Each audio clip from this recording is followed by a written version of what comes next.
L'importance des rituels pour développer ses soft skills. Bonjour, ici Jérôme Waro, formateur de praticiens en soft skills, et je vais vous parler d'un sujet qui me plaît énormément, à savoir la notion de rituel. Parce que c'est vrai que les soft skills, comme ce sont des compétences humaines, tout le monde les a, tout le monde peut les développer. En revanche, de quoi avons-nous besoin pour pouvoir aller encore plus loin, pour pouvoir les muscler, comme si c'était des muscles de notre corps? Bien, pour cela, comme pour du sport de manière générale, nous avons besoin de répétition, de répéter certaines actions pour pouvoir développer la compétence et l'ancrer dans notre cerveau.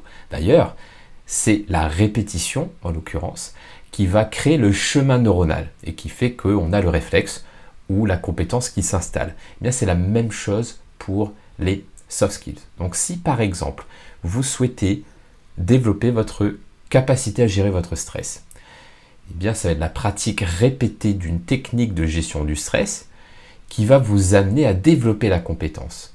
Et ça a été mon cas, par exemple. Pendant très longtemps, j'ai eu de gros problèmes de stress, voire même d'anxiété, sur lequel j'ai dû travailler. Et comme je n'avais pas le talent inné de gérer mon stress, j'ai dû muscler ce muscle qui était là en potentiel, mais qui n'était pas encore développé. Et pour cela, j'ai créé un rituel, c'est-à-dire une action que je répète de manière quotidienne, avec une activité spécifique qui m'assure de développer chaque jour la compétence.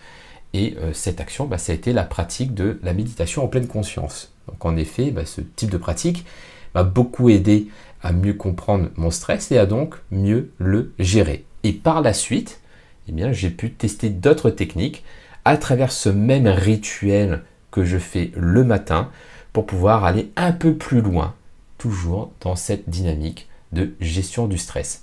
Donc ma recommandation ici, c'est d'identifier une soft skill que vous voulez développer et qui n'est pas encore développée naturellement chez vous. Ensuite, identifier une activité que vous pouvez faire de manière quotidienne pour pouvoir vous assurer de tous les jours pouvoir développer la compétence. Et ensuite, vous lancez un défi.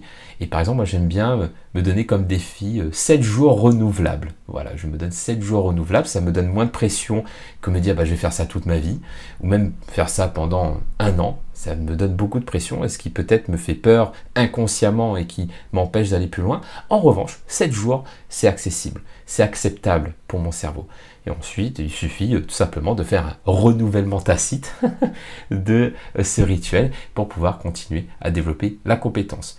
Donc je vous laisse tester tout ça, et si vous êtes intéressé pour aller un peu plus loin sur le domaine des soft skills, pour pouvoir vous professionnaliser sur le sujet, je vous invite à jeter un œil au programme Praticien en soft skills que je vous mets en commentaire.